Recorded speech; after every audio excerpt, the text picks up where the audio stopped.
Chestefield County Public School budget, should the school board advise the supervisors where they could raise that funding, such as a hike in the property tax rate, and if not, how specifically will you address the budget shortfall? Ms. Edwards.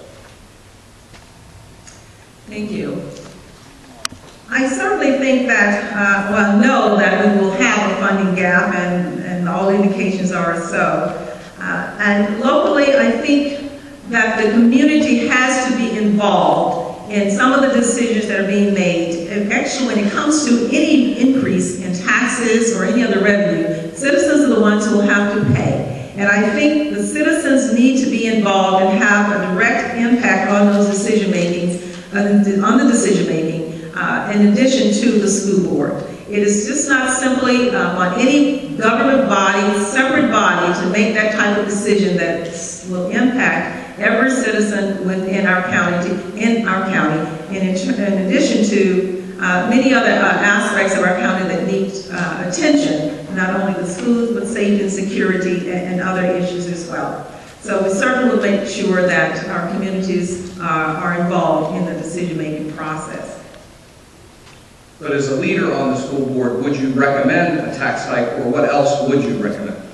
I would recommend that we all work on this issue together. Not any one particular action is the silver bullet to the issue of decreasing revenues and the need to generate more revenues. I certainly would like to see us work more closely with our businesses. For example, Chesterfield First is one of those great business ventures that is occurring now, and I think is an excellent way to generate possibly more income within our community. I don't know why. I wish that the county would take a better position or bigger stand on generating other kinds of activities that would generate income. For example, having people shop Chesterfield and understand why it's important to spend our dollars here in the county. Thank you. Ms. Pointer? I would not recommend an increase in the property tax. I do not believe that more money means better education. If that were the case, then all of our children today would be better educated than most of us were when we went through school. And I do not think that we see with the SAT scores and the SOL advanced pass rates that our children are much more highly educated. I think what we need to get back to is looking at, are our classrooms affected, and if not, why? Do we have the best teachers, and if not, why? And I think we also need to look at where we can go back and reevaluate where we are spending our dollars. Again, it goes back to setting spending priorities. Our dollars should be put in our classrooms. They should not be in other programs that are fad programs, keeping up with the Joneses with other localities next door to us. We should get back to focusing on our children and what we want for our children right here in Chesterfield. I also think when we do see gaps, we too often think that we need to spend more money, when oftentimes it's also just building more connections. We have the opportunity for parents to get back in the classroom because we need them there. We have the opportunity for more volunteers to come back into our schools, and we have a great opportunity for businesses to get involved. We need more effort to encourage our businesses to come into our schools. We need more efforts to get our kids out into businesses, and none of those require additional taxpayer dollars. So again, we need to get back to being efficient, and where are our priorities? And our priorities should be in our classroom and cutting things where they do not assist our children. Can you give a specific of an item that you would cut because it's not serving the children in the classroom? I believe that one area that we can cut, if you look at the spending that occurs in our central office setting, a couple of examples. One would be in some of our administrators and in their vehicles. That's one area where we would be able to cut. A second is also supplemental retirement once you are no longer in the classroom and you're no longer serving a critical need in our schools. You know, we use a lot of incentives to get good teachers and principals where we need them, where we really have a need. And I do support that, but I think once you no longer are fulfilling that critical need, we need to reevaluate the benefits that are there. Thank you very much. We're about halfway through the prepared questions that we have. Again, there are index cards being circulated. If you have a question you want to have asked to the two candidates, they'll be brought up to me shortly, and we'll add them to the end of the list. Our next question will begin with is the SAT, and for that matter, the SOLs, as a metric to help evaluate our school's performance. Are you satisfied with our performance on the SAT and SOLs? And it is your prerogative if you wish to share your own SAT scores with the audience in providing your answer. I will not be providing mine. I will not be providing mine. You know, I actually had a great conversation with a parent whose son was studying for the SATs and her frustration over his studying for the SATs. He's a great student, but all of this extra tutoring is all about learning how to take a test. It has nothing to do with how smart my child is. And I think that's where we need to get back to our focus in teaching. We want children who can compete on a global level, and that means we want them to excel in their critical thinking skills. We want them to be problem solvers, and we want them to be able to work beyond a test. So I think oftentimes when we give our children tests, when they don't meet the expectations that the state or others place on them, it is defeating for them in some ways. And it also does not truly measure how successful our students would be. If that were the case, I don't know that I'd have ended up in law school based on just an SAT score. But if it is right now what we have in place, I am supportive of changes to those mandated programs and requirements. I think we need to really push as a locality to ask for even more standards to be changed so that our children are not testing on multiple choice answers. There are changes that are occurring right now, but we need to be more vocal about what we want to see in the future. And I think if we get away from our teachers focusing on teaching children how to be good test takers and let our teachers gain control back over their curriculum and really develop kids who love learning, we will see our children excel. Thank you. Ms. Edwards? Well, I certainly feel that the SAT scores are not as important. Many of our school and universities are not really considering them as important enough anymore for children to enter our colleges. They're just an assessment of how you think a freshman might do when they start colleges. So de-emphasizing actually the amount of attention that's being paid to these SAT scores.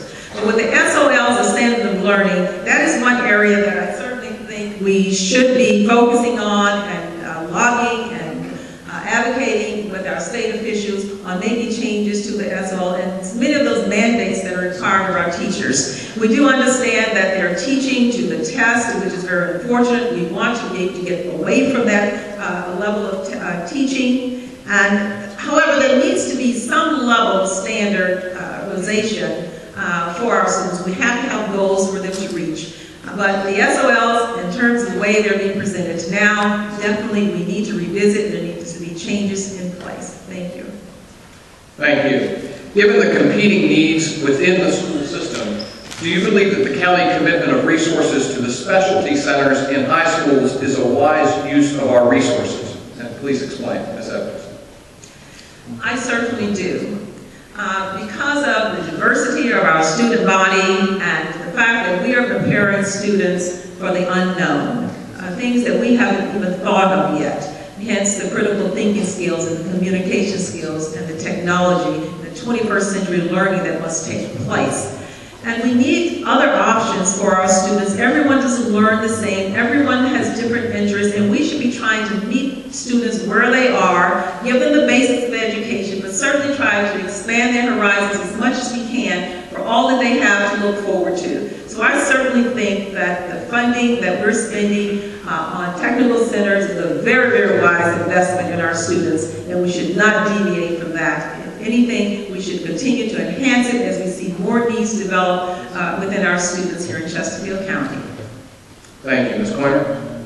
I do agree that our specialty centers provide a great avenue for our students to have a more concentrated idea of if there's a particular field they're interested in, to really be able to get involved and see if it's something that they want to proceed through college or in the workplace.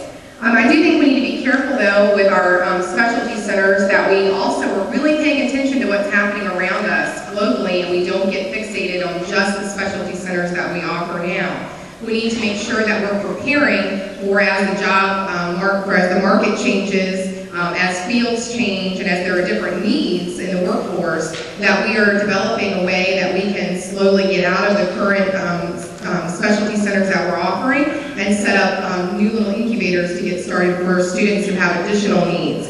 So I think on both sides of that, I think we need to make sure that we're looking forward and making sure that we're incorporating new opportunities for our kids.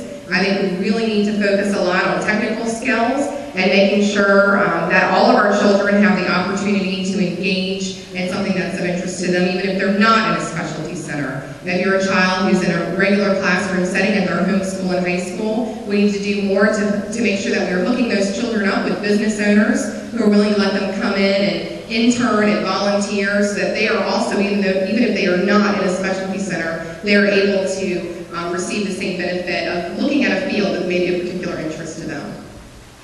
Thank you. There was controversy about the school board's decision to create a 9th grade campus for Thomasdale High School at the former Chester Middle School. If you had been on the school board at the time, would you have voted to close Chester Middle? Please begin your answer with either the word yes or no, and then explain. I would not have voted to close Chester Middle School. Chester Middle School served as, it was really what when we look at forward thinking and land use planning, we are really looking for communities built around our school system and around core functions. And when you look at where Chester Middle was located and how close it was to feeder elementary schools and to the high school next door, it really served as a core to our community right here in Chester. I think if you look at the other schools that were, the other 2 middle schools that were built, they were overbuilt for the needs that we have here in our community. And I think if you look at where we would have best been served would have been to have one of those other middle schools converted into a high school instead of using Chester Middle, which was so close within walking distance of the other schools. You really build a sense of community among the K through 12 children who are closely tied together as well. When you look at our other locations where you have elementary, middle, and high schools close together, you're able to allow those high school students and middle school students to come and help with the younger children. You're able to have more functions together, and it really builds a sense of community and ties people together. So I would not have supported closing Chester Middle School. There were community members that had some great ideas about how to approach the increase that we had here at the high school and where we needed to house our students, and also at ways that we would also serve our middle school students. Thank you. Ms. Edwards? I would not have voted at the time to close Chester Middle School. What I would have done, not to say it wouldn't ultimately have happened, we certainly would have had more input from the very beginning. Once again, reaching out to communities, all of the communities within the area, and addressing these issues from the very root. We were faced with bursting at the seams high school, and many of those parents and students there certainly needed relief.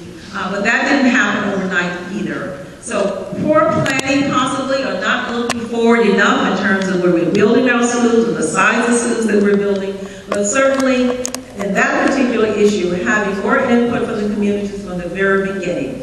And I do know that when we had an issue with early on, and we had the community high school actually served as 9th grade for a while doing the renovations. And those of us who had children there, certainly we did, found that it was very pleasing kind of situation to have the 9th grade separate in a different area. But that didn't necessarily suit the situation that we were faced with when dealing with the Chester Middle situation. We've got to have more input from the very beginning of these issues so that we can make a more informed decision and citizens are involved in those decisions. Thank you. Thank you. You and your opponent disagree on making more students eligible for preschool access. Why is your position better than your opponent's, Ms. Evans? My position is better because we're only addressing the Virginia Preschool Initiative, which is within my platform, and it's a preschool initiative that's long-standing. It is not a universal pre-K, which is a long debated issue that's no longer even on the table. It's Virginia Preschool Initiative. And I must say, going back to Governor Allen and every other governor and administration since that Virginia Preschool Initiative as a way to make sure that our at-risk and special needs kids are taken care of at a very early age so that they're ready to learn when they get into kindergarten. And this is so critical. You're investing in the future, short-term as well as long-term.